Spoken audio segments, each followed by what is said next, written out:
mute, slip, slice, select, zoom, and playback. So there are different tools here. They are very similar to the ones that are in the piano roll, and they work exactly the same here, but with the clips or the patterns here. So let's select a pattern here. I'm just going to select a random pattern like baseline number 2, for instance, just to demonstrate how this works. So let's do that. Let's zoom in a bit, and let's just put it there. All right. Let's zoom in like that. Okay.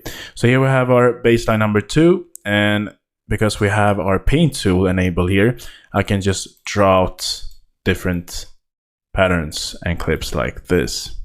Just delete them by right-clicking the mouse as well. So let's say that I have the draw tool here. I can just put one of these clips, and if I left click and hold, it's not actually painting out the patterns here. I'm just going to move them. So if I select one of these, I can just move them like that. So this is very handy to have as well. Then we have our delete tool. So this is basically the same thing as right clicking on the clip. So like that, but you can do that with the left click instead.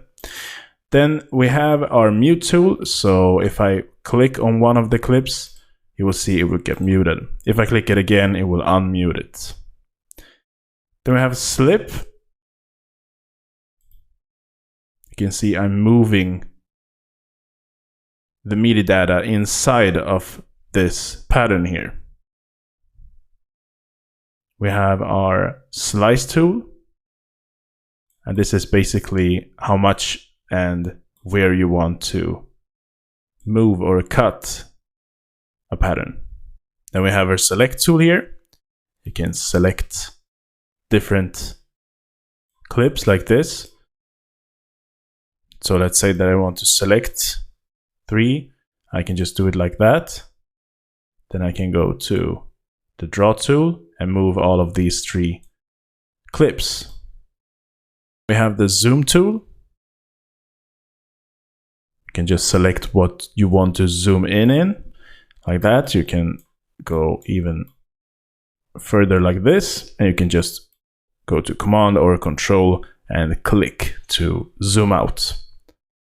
Then we have playback. So if you click one of these patterns here, you can just play that pattern.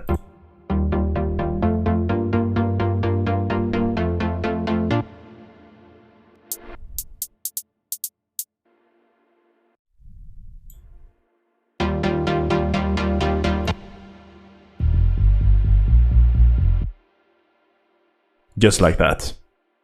And to make this a lot easier to do, instead of going and clicking here every time you want to, let's say you want to do anything, it's a lot better to just memorize these different key commands here. So as you can see, as soon as I hold on one of these tools here, you can see the key command for that tool in the info box.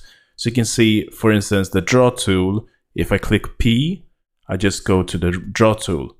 If I click B, I will go to the paint tool, and so on and so forth. So let's say that I want to, select.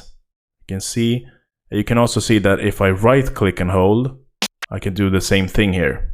So let's say that I want to select, slice, and then draw. So I have P, C, and E. All right. So first I want to draw. So let's just click on P. As you can see, nothing is really happening right now. And this is because we have this on and this enabled right now. It's typing keyboard to piano keyboard. So if you have this enabled, every single keystroke here on your keyboard will be an actual, like a MIDI keyboard playing. So you will play exactly like if you would be playing on a MIDI keyboard. And this is for all of the different keys you have on your keyboard, on your computer keyboard, you know. So let's disable this for now. And now all of the different key commands that is showing up in the info tool here will work. So P to draw, then we have C to slice, E to select, for instance. So P, now the draw tool is enabled here. Then we have the C, which is our slice tool, and E to select.